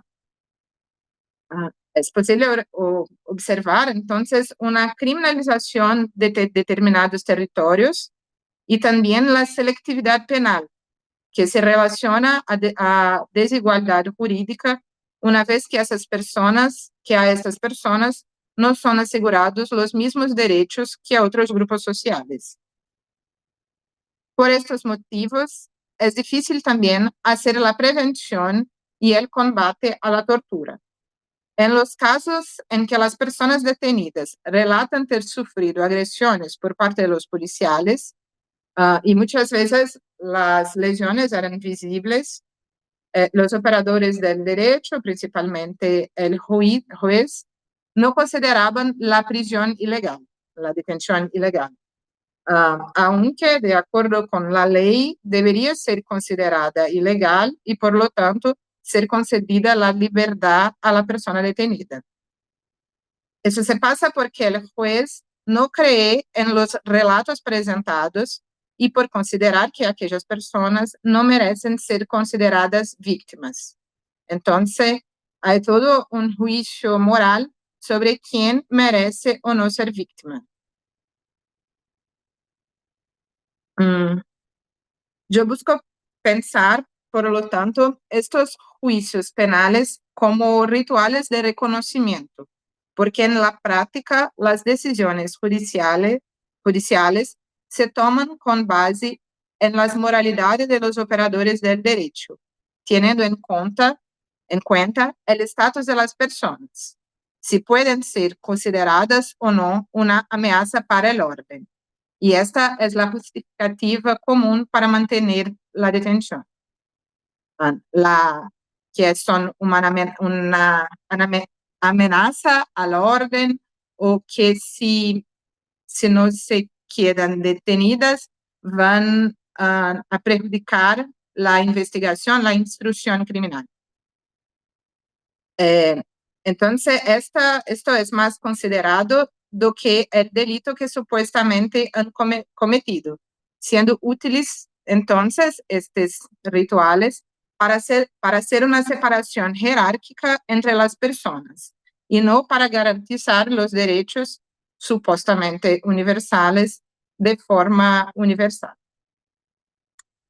Bueno, yo presento entonces esos puntos como una forma de pensar algunas cuestiones relativas a la investigación etnográfica del derecho y creo también que para pensar a partir de una comparación por contraste con otras realidades de América Latina principalmente, porque estas son características muy fuertes del sistema judicial brasileño, principalmente de la justicia penal, porque vivimos hoy una realidad de un encarcelamiento masivo y que crece en los últimos años. Y bueno, creo que es esto. Yo hablé un poco rápido. Tudo bem, muito obrigado. Muchas gracias a todas. Vamos a dar la palabra al colega apreciado también en estos andares, el maestro Fernando Vargas, y le damos 5 y hasta 10 minutitos nada más para su relatoría. Estimado Fer, adelante.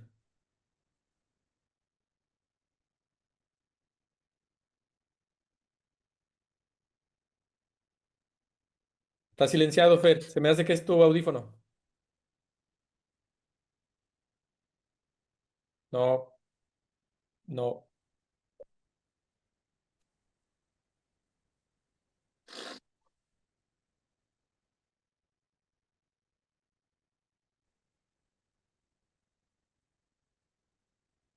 no, nada, nada.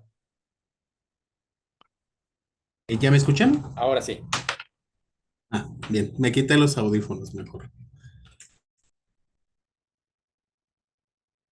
De nuevo, no.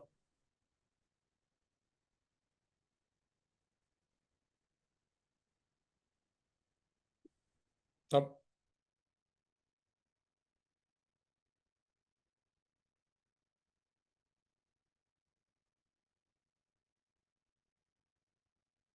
no. Debo mover tus labios, pero no. ¿Ya me escuchan? Ahora sí.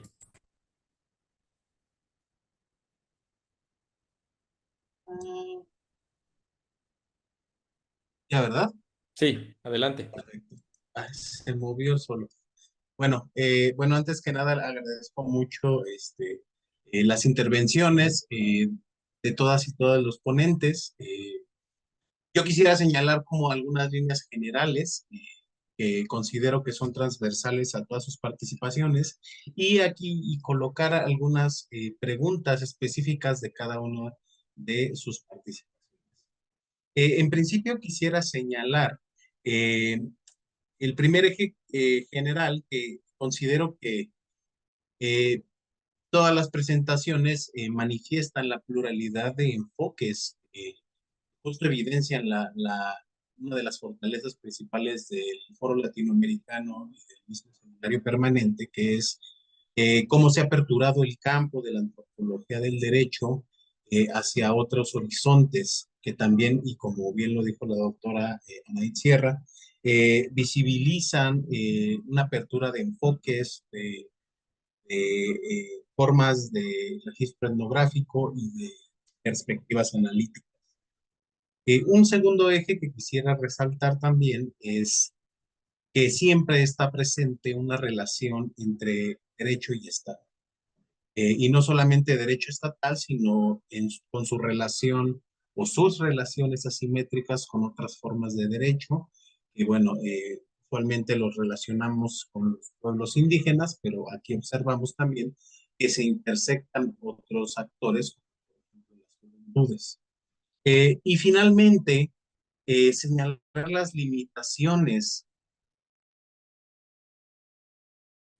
no de la pluralidad de enfoques que se muestran en esta primera mesa, sino específicamente refiriéndome a la intervención de Héctor, a las limitaciones del derecho internacional en grandes violaciones a derechos humanos, en casos de genocidio como el genocidio que está sucediendo en Palestina, en donde se observa y se ha cuestionado fuertemente la capacidad del derecho internacional para poder atender y, no sé, tal vez resolver o abordar estos grandes casos de violación a los derechos humanos. Con este comentario quisiera pasar como a un conjunto como de preguntas o más bien como señalamientos, afirmaciones de cada una de las ponencias. En principio, me resonó bastante esta cuestión que realiza Héctor sobre, bueno, cuál es el papel de los ciudadanos del mundo frente al sistema internacional de los derechos humanos. Eh, en términos de acciones políticas que, por una parte, sean altamente mediáticas, y ahí la pregunta sería, bueno, eh, ¿cuál sería el papel de la acción política de la ciudadanía y sus objetivos solo serían forzar a los estados a tomar parte? Y es ahí donde considero o entiendo que puede vincularse pues solamente los estados tienen forma o jurisdicción sobre el sistema internacional de los derechos humanos, o también los propios ciudadanos de los distintos países. Un poco pasando a la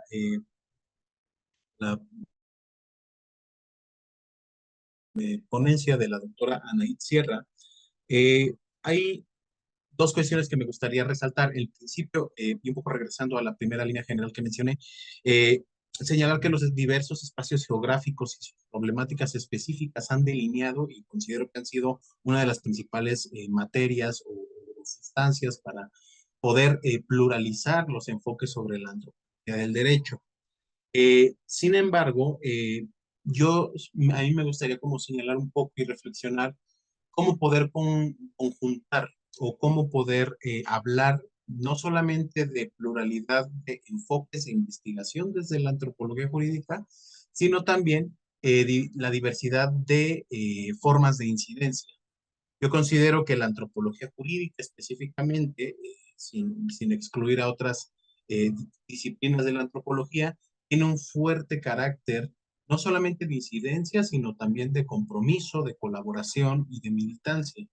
En este sentido, me gustaría como eh, reflexionar un poco acerca de qué relaciones podría haber o cómo podemos entender también las relaciones entre incidencia y estas otras aproximaciones de trabajo, no solamente de investigación, sino también de trabajo político o de investigación posicionada frente a los distintos actores con los que trabajamos y con quienes construimos investigación. Luego entonces, la ponencia de la doctora Florencia Graciano, a mí me gustó mucho porque hay una importante perspectiva y que se mantiene creo que en todas las ponencias, de situar la reflexión sobre el derecho desde la antropología en la práctica. Entonces, ahí hay una cuestión muy interesante porque al menos sí, al menos entendido algunos enfoques un poco más clásicos de la antropología jurídica, desde la estructura más que desde la práctica, desde el orden normativo y su traducción o su vernacularización a escenarios más concretos, que desde los propios actores y sus prácticas y de cómo apropian, reformulan, construyen los mismos derechos y sus propios derechos. Y aquí, y una cuestión que comparten un poco las ponencias entre la doctora Florencia y la doctora Natalia, es la dimensión moral del derecho, tanto su diferenciación como norma jurídica y norma moral, y cómo también la dimensión de lo moral termina no solamente siendo una forma constitutiva de la misma práctica, pero también puede ser instrumentalizada, como en el caso de lo que nos presenta la doctora Natalia, para poder,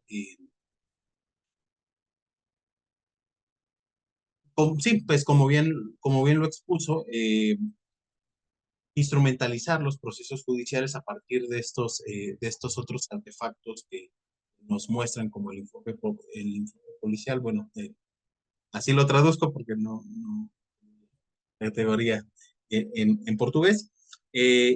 Y bueno, a mí se me hizo sorprendente estos ejemplos de estos artefactos utilizados en Brasil para los procesos judiciales. Bueno, sería muy interesante también poder acercarnos a estos otros cuestionamientos porque, y específicamente, y con esto yo quiero cerrar, eh, esta, esta afirmación sobre el trato desigual de las personas frente a los procesos judiciales me sonaba mucho a la característica de la interlegalidad, de que la interlegalidad reconoce la coexistencia de derechos, pero en relaciones asimétricas. Entonces, aquí observo que no es como una relación asimétrica que se entiende a partir de posicionamientos históricos y estructurales entre órdenes del derecho, sino que ella es por lo que entiendo, es una pues relación formal de los procesos judiciales que se jerarquiza como parte de un procedimiento judicial y no como una situación estructural.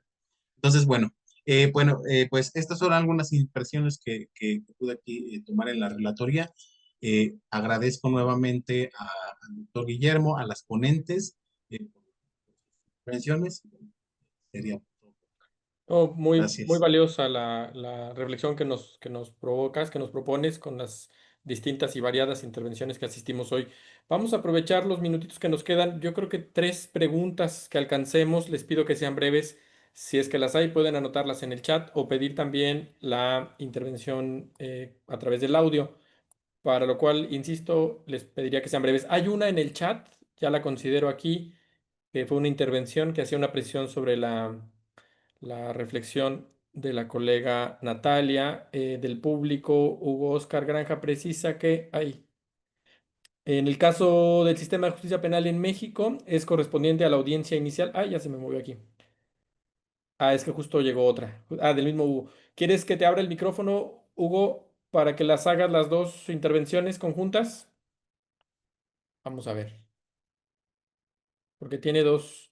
Nada más pediría que sea muy breve. Ah, no puede por trabajo, entonces la leemos. Dice aquí no puede por trabajo, pero vamos a leerlas. Decía, déjeme ver, estaba apenas con la otra. Creo que hacía la precisión sobre la institución o la figura que algo llamaba de custodia, audiencia de custodia, creo que le llamaba. Ay, ahora no puedo leerla, ya no me dejó subir. Aquí está. Una era, en el caso del sistema de justicia penal en México, es correspondiente a la audiencia inicial. Sin embargo, en la práctica existe un alto índice de imposición de prisión preventiva justificada o necesaria, dice. Y en su segunda intervención dice, respecto a la primera ponencia, considero que el gran obstáculo del derecho penal internacional radica esencialmente en la falta de colaboración de los estados parte del Estatuto de Roma para ejecutar las órdenes de arresto, aunado a la inexistencia de una policía internacional que pudiera ejecutarlas, lo que hasta el día de hoy es imposible pensar en esa autoridad ejecutora y tomar en cuenta la carga de trabajo en la actualidad de la Corte Penal Internacional producido por los 37 conflictos armados vigentes en el mundo, en los que existen crímenes internacionales. Existen excepciones como el caso de Rodrigo Duterte. Bueno, sí que no puede hacerla. Estas son, como solemos decir, más que una pregunta, son intervenciones, ¿verdad? Precisaba un dato y luego manifestaba una opinión. ¿Hay alguna intervención más en el público que la quiera formular por escrito en el chat o abriendo su micrófono? Pueden levantar la manita, pueden manifestarse en el chat.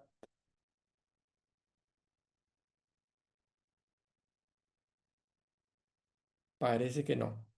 No sé si alguna de las colegas de la Ah, muy bien, Yuri, Yuri Escalante. Qué gusto, Yuri. Vamos a... Ya le activaron el micrófono. Adelante, apreciado colega. Hola, buena tarde. Buenas tardes. Bueno, pues yo que vivo por acá en una aldea, me siento agasajado, ¿no? De poder escuchar a los colegas y sobre todo a ponentes de países hermanos. Eh, no sé, una pregunta muy general, como no había intervenciones. eh, yo siento que, y no sé si coinciden conmigo, que la antropología jurídica, su gran aporte, su gran contribución pues a estos debates sobre la justicia, sobre derechos humanos, no es tanto la teoría ni la conceptualización ni la metodología que la tenemos que usar, o sea, si no tenemos esas herramientas es difícil analizar, pensar y sistematizar las cosas, pero yo pienso que ahora que mencionaron este tema de de la moral, ¿no? De los principios. Pienso que no sé si esa sea la gran ruta que debe seguir la antropología del derecho, la antropología jurídica.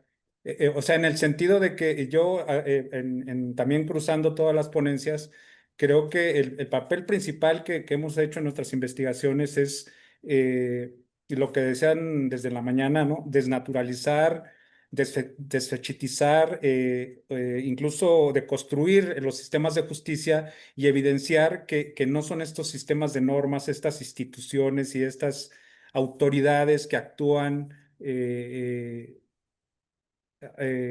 neutralmente y autónomamente, sino que justamente esa parte de la antropología es ver las prácticas, las rutinas, ver digo, estoy tratando como de sumar todo lo que se ha dicho de contribuciones muy relevantes. O sea, que tenemos que denunciar estos usos y costumbres, estas rutinas, ¿no? Como lo decía Florencia, que ahí es donde está el núcleo del trabajo de la antropología incluso la misma ponencia de Héctor, que parece que como que se quiso salir de la tangente, pero no, ese es el tema medular del momento y de la historia de la antropología, de, de, eh, de no creernos que la justicia institucional tiene la verdad, ¿no? Entonces, yo no sé si coinciden con eso, que ahí tenemos que seguir atacando como antropólogos o incluso como abogados en ver que al final de cuentas, un sistema de justicia trata de regular las relaciones sociales, pero que es que lo que tenemos que tomar en cuenta es al actor social y no a la autoridad y a quien tiene el poder, ¿no? Entonces,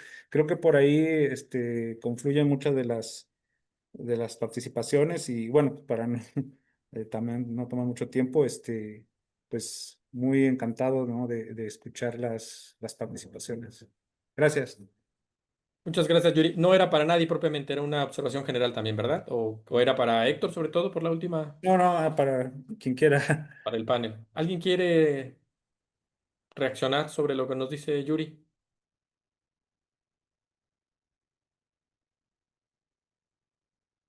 Bueno, si no es Bueno, así. Adelante, adelante, Florencia, simplemente sí, no por favor. agradecer la intervención, gracias Yuri, y creo que sí, que es súper valioso y que es así, en lo que hemos hecho hincapié es justamente no en las normas ni en el deber ser, sino en las prácticas, en las rutinas, en cómo las moralidades inciden en la aplicación de esas normas y en las decisiones judiciales que se toman. Y él dijo denunciar y creo que también se conecta con lo que en algún momento se mencionó de también la antropología para incidir, ¿no? Como Anaí también lo decía, y en ese incidir es lo que dije también al principio, ¿no? Que es como nosotros también, bueno, somos parte de un campo, no solo eso, sino que también, bueno, no hacemos y no investigamos sobre estos temas de manera ingenua, ¿no? Es verdad que también estamos queriendo conocer, comprender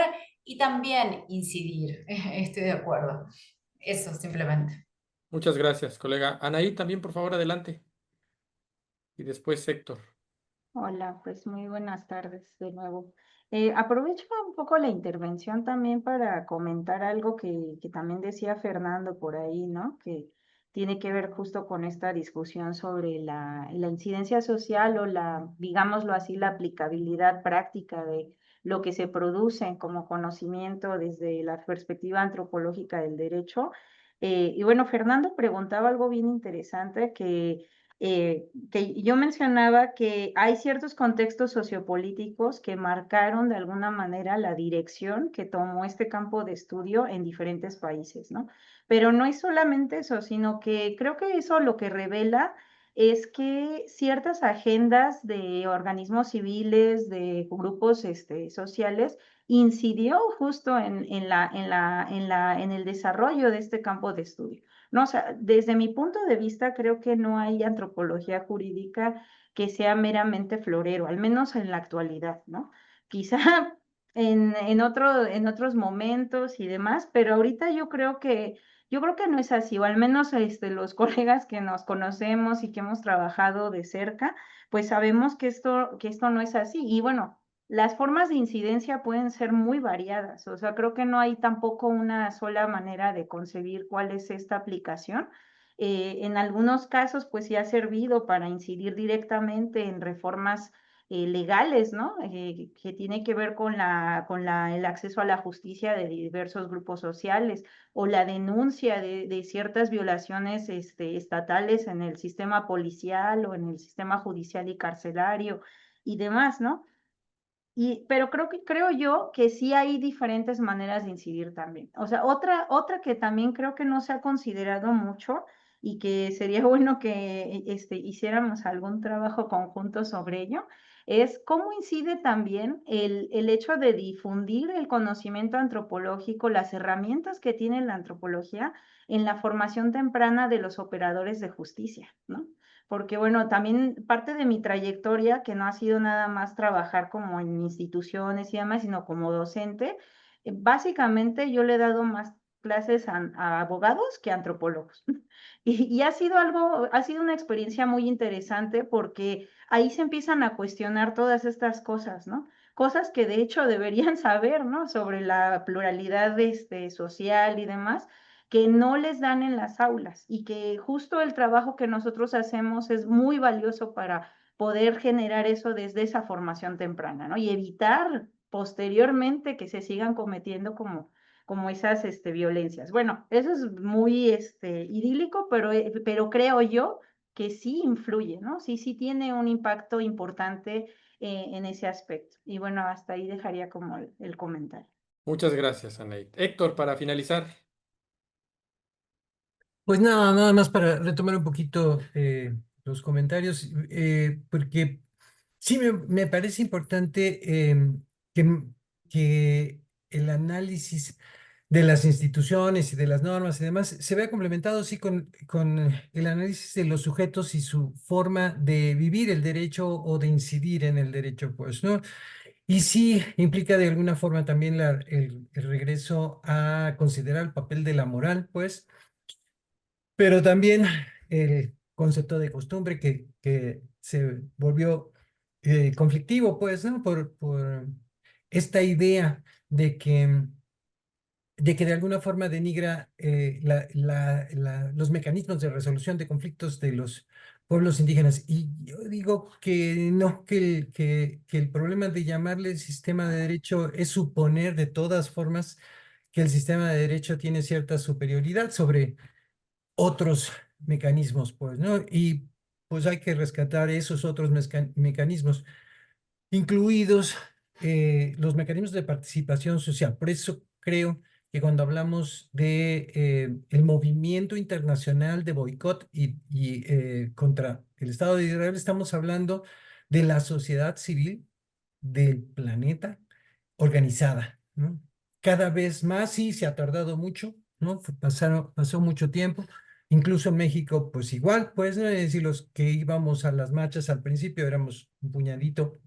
Y ahorita ya se han dado marchas bastante más numerosas, pero al final sí hay que participar de las formas en que sea posible. Y entre esas, pues sí, el boicot es uno de ellos y eh, implica cosas muy simples y al mismo tiempo que parecen insuficientes, pues como no tomar Coca-Cola, pues, ¿no? O sea, así de básico y al mismo tiempo así de importante, porque sí ha habido, digamos, victorias, pues, del movimiento de boicot y ahorita estamos entrando en una etapa en la que esto puede cambiar el orden internacional de una manera bastante favorable o, pues al revés, ¿no? De una manera bastante terrible, que es lo que se ha vislumbrado, pues, ¿no?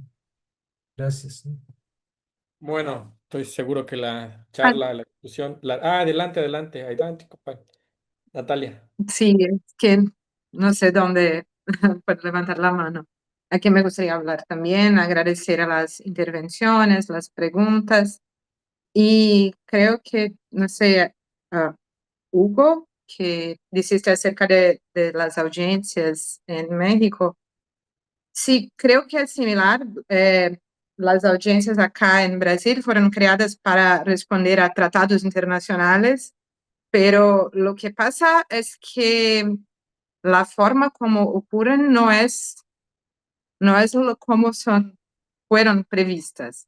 Y cuando hablamos con los operadores del derecho, ellos describen cómo debería ser. Entonces, creo que la importancia del trabajo etnográfico, de la antropología del derecho, es justamente describir lo que se pasa, describir las prácticas, porque el derecho muchas veces construye un discurso acerca de las prácticas sin mirarlas, ¿sí? Solamente pensando a partir del deber ser, de la normatividad, y piensas que es posible solucionar las cuestiones solamente a partir de cambios legislativos, sin cambiar las prácticas. Entonces, creo que la importancia es principalmente describir para explicitar estas prácticas, porque muchas veces las personas, los operadores del derecho no hacen esto.